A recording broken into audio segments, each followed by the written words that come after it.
আমি তোমার উত্তরের জন্য অপেক্ষা করছি বৌমা। এই বাড়িতে জগন্নাথ পুজোর কোনো যুক্তি আছে তোমার কাছে? এ তুই কি করলি বৌমা? সাত বাড়িতে যে জগন্নাথের পুজো হয়নি, উনি যদি রেগে যান না তাহলে তো অনর্থ হয়ে যাবে। না না, আমাকে আমাকে কিছু একটা বলে সব ঠিক করতে হবে। বলছি কি, বৌমা না না বুঝে একটা ভুল করে ফেলেছে গো। ও সত্যি জানতো নে, ও না বুঝেই এটা করে ফেলেছে। হ্যাঁ বড় বৌদি, তোমার বৌমা তো কিচ্ছুটি জানতো নে। আর কত শাক দিয়ে মাছ ডাকবে তুমি? হ্যাঁ, ওই মেয়ে একের পর এক করেই চলেছে, আর আমরা সেগুলো মুখ বুঝে সহ্য করবো? ভুলটা কুজি, তুমি তো জানো যে বৌমার বাড়িতে ওই পুজো আচার কোনো চল নেই গো। সেখানে এই মেয়ে কি করে জানবে বলো যে শাক্ত বাড়িতে জগন্নাথ দেবের পুজো করতে নেই? কে বলেছিল এমন মেয়েকে এবাড়ি বউ করে আনতে, যে এবাড়ির নিয়ম কানুন আচার বিচার কিচ্ছু জানে না গো? আজকে ওর জন্য যদি ইষ্ট দেবী অসন্তুষ্ট হন, তাতে এবাড়ির কারো যদি কোনো জ্ঞাতি হয়, তাহলে তার দায় কে নেবে শুনি? না না, রাঙাটা করছি, ও অমন কথা বলো নে গো। এই বাড়ির কারোর কোনো ক্ষতি হবে না, সে কথা মুখে বললে তো হবে না ছোট বউ। তার জন্য এই মেয়েকে প্রায়শ্চিত্ত করতে হবে। কেন গো? কিছু হলে আমার বউকে প্রায়শ্চিত্তের জন্য কেন বলো তোমরা? আমার বউ তো মিনুর ইচ্ছে পূরণের জন্য করে চলে এসব। মানে দেখছি তোর বউ ভুল করেছে, আর এখন তুই তোর বউয়ের চাপাই গাইছিস। বৌমা যা করেছে তার প্রায়শ্চিত্তের স্বরূপ তাকে কি করতে হবে সেইটি আজ আমি নয়, দাদা বলবে।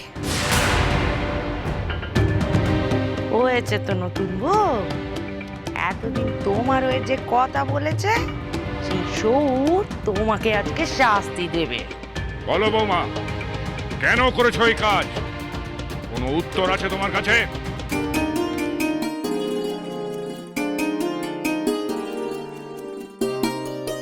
বাবা, আমি কাল যখন ওনাকে ডাকাতের ডেরা থেকে ফিরিয়ে আনলাম, আমি মা কালীর ছদ্মবেশ ধরেছিলাম বলে আপনি বললেন আপনার মা করুণা সিন্ধু, উনি মানুষের মনের কথা বুঝতে পারেন।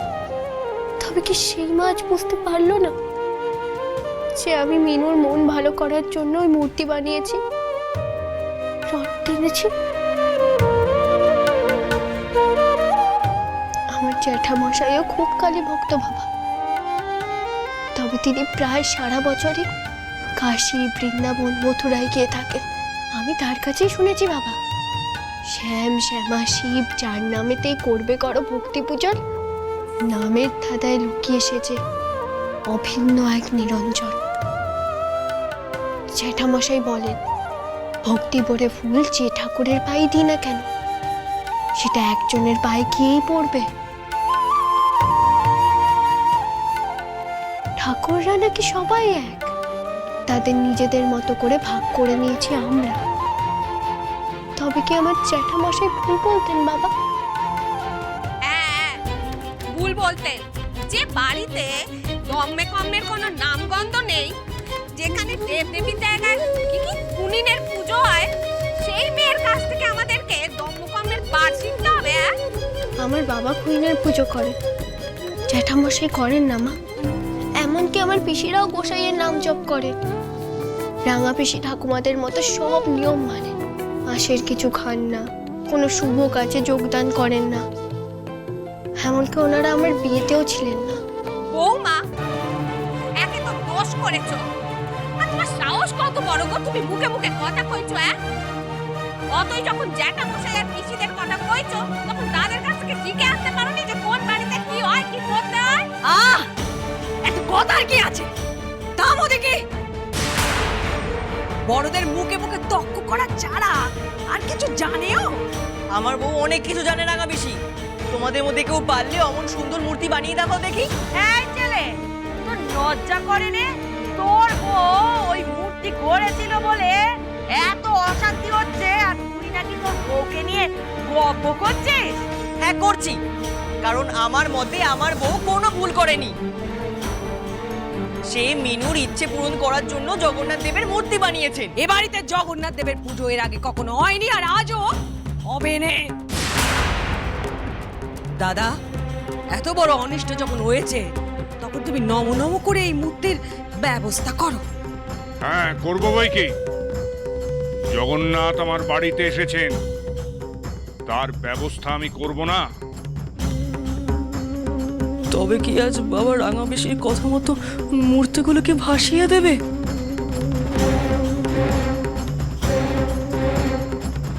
বৌমা ভুল করে এই কাজ করে ফেলেছে ঠাকুর, তোমাকে ক্ষমা করে দিও। এ বাড়িতে মা কালীর পুজো হয় তো, তাই তোমার পুজো আমরা করতে পারলাম না। আমাদের ক্ষমা করে দিও, ক্ষমা করে দিও ঠাকুর।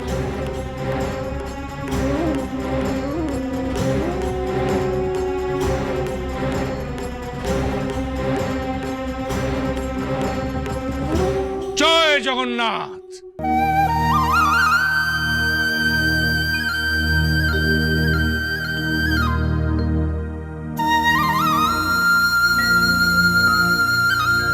জয় জগন্নাথ। দাদা, এই তুমি কি করছো? আমি জানতাম বাবা কোনোদিনও রাঙা পিসির এই ভুলটাকে মেনে নিতে পারে না।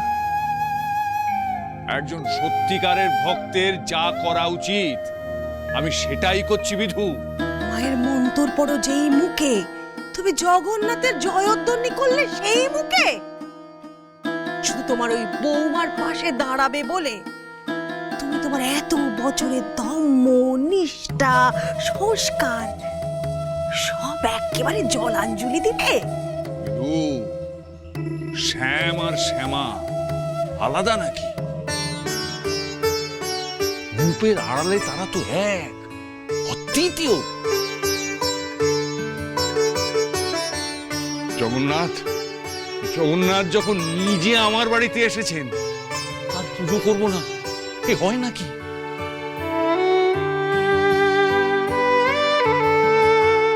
তার মানে তুমি নতুন বউকে কিচ্ছুটি বলবে না? বলবো তো, আলবাদ বলবো। বৌমা, এই অল্প বয়সে যে শাস্ত্র জ্ঞান তুমি শিখেছো, যা যা তুমি জানো, আচ্ছা আচ্ছা ধর্মের পূজারী তা জানে না।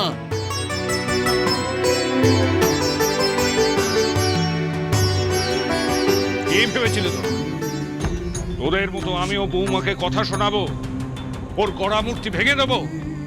ভুলে যাব ধর্মের আসল মানে, ভুলে যাব যে ধর্ম আমাদের সংকীর্ণ নয়, আমাদের উদার হতে শেখায়। আপনি তার মানে আমার বউয়ের পরীক্ষা নিচ্ছিলেন বাবা? নিশ্চয়ই বিধু, আমি এমনি এমনি এই মেয়েকে বাড়ির বউ করে নিয়ে আসিনি। আমি জানতাম যে মুখুজ্জে বাড়ির বউ হওয়ার যোগ্যতা যদি কারো মধ্যে থাকে, সেটা এই মেয়ের মধ্যে আছে। আমার বৌমা তো আর বাকি 5টা মেয়ের মতো নয়। তো সাত বাড়িতে কেন সেই জগন্নাথের রথ টানতে চেয়েছে সেটা আমাকে জানতে হবে না? মানে ওই শ্যামা আর শ্যাম, এর মধ্যে যে কোনো বিভেদ নেই। আমি চেয়েছিলাম যে নির্মল সত্যটা আমার বৌমা সবার সামনে খুলে বলে।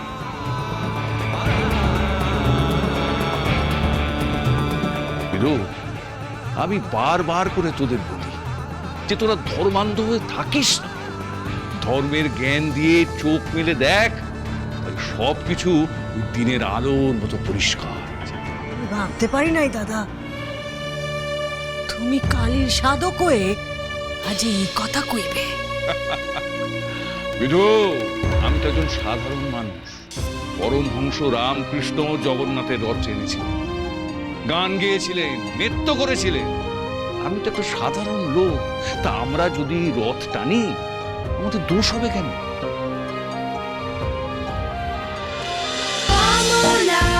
শ্রীমান পৃথ্বীরাজ